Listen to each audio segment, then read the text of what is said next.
Welcome to Mr. Creepy Teller. This is our 6th episode of Creep Tales. Tonight's chilling tale is called The Town That Sleeps Before 10 p.m. So, grab your headphones, dim the lights, and prepare yourself for a story that will haunt your thoughts. Are you ready to step into the darkness? Let's begin. In our little town, night falls with a weight that no one dares defy. By 10 p.m., doors are locked, lights are dimmed, and silence blankets every street.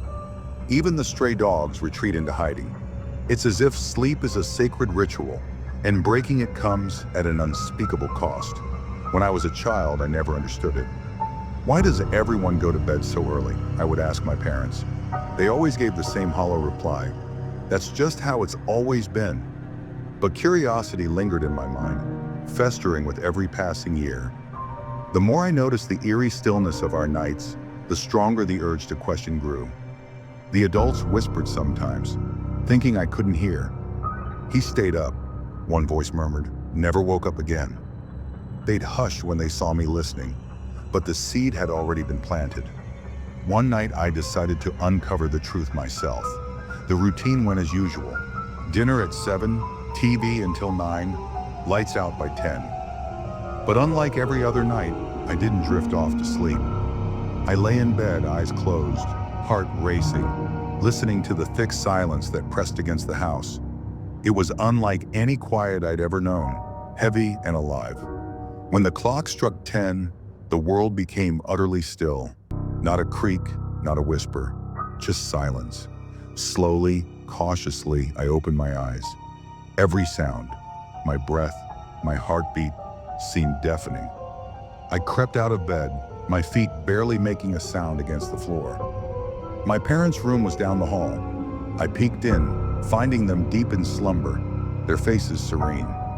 As I turned back toward my room, something shifted in the air. A chill swept over me, and instinctively I knew I wasn't alone. I couldn't see it, but I felt it, an oppressive presence watching from the shadows. Then came the voice. "Why are you awake?"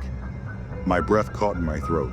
For a moment I convinced myself it was my mother, but as I glanced toward their room, I saw them still lying peacefully in bed.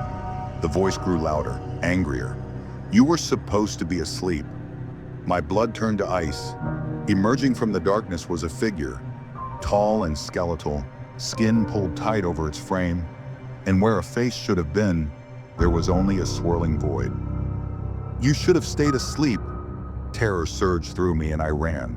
My legs felt heavy, my vision blurred with panic, but I didn't stop until I reached my room and slammed the door shut behind me.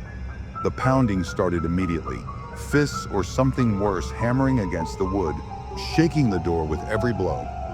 I pressed my body against it, desperate to hold it shut. Then just as suddenly the knocking stopped. Silence returned, thick and suffocating. I thought it was over. I thought I was safe. But when I opened the door, everything had changed. The air was dense, suffused with a sense of wrongness. The walls warped and shimmered as if they weren't real. The clock on the wall stood frozen, forever stuck at 10 p.m. I wandered outside calling for my parents, my neighbors, anyone. But the town was deserted. Streets that had once bustled with life were empty. No sound, no movement, only me. Days, weeks, years. I couldn't tell how long I had been trapped. Time didn't exist here. I no longer hungered or thirsted. My body changed, stretching taller, thinner. My reflection in broken glass showed the truth. My face was gone, replaced by a swirling void. I had become something else. One day I saw him, a boy creeping through the hallway, his eyes wide with fear. He reminded me of someone I used to know. Then rage consumed me. "Why are you awake?"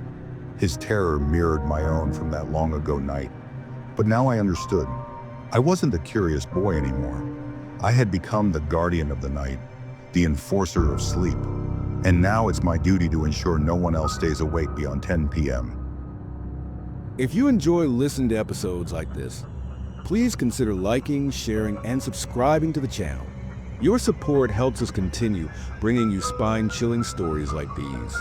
Stay tuned, because even darker tales are just around the corner.